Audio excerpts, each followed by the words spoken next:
Crude oil prices started last week of 2024 with a modest gain in anticipation of the latest economic reports for the year from China and the United States, but prices quickly reverted back to where they had started. Brent crude was trading at $74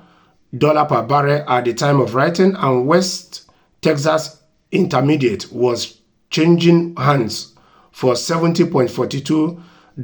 per barrel, both only slightly down from Friday's close, but benchmarks are set to end the year pretty much where they started it, with Brent crude set for a more noticeable decline than WTI, with the difference roughly at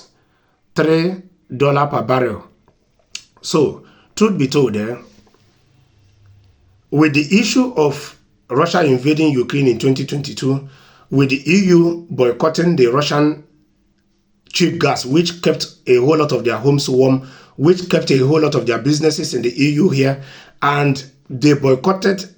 directly the Russian gas, but indirectly they are still buying Russian gas because countries like India or Saudi Arabia are buying this cheap Russian gas and they are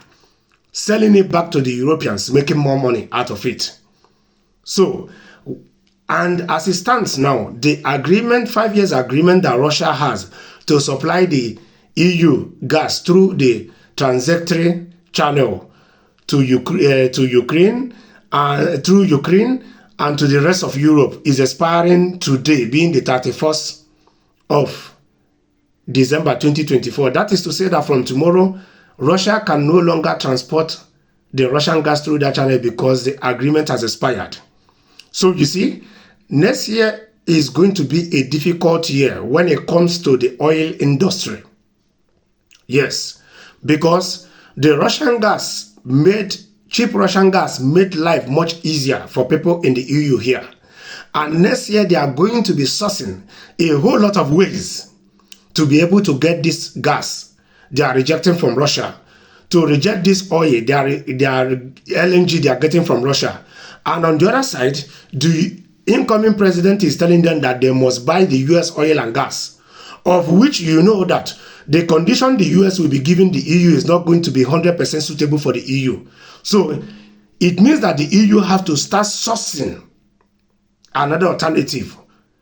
of which is not going to be that easy. So on the side of oil, next year is not going to be easy, the gas, because we can already see that since the Russian-Ukraine war started, the prices of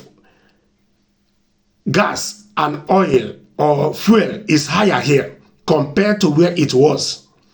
And it is not just only that. We can equally see that since this war started in between Russia and Ukraine, the prices of the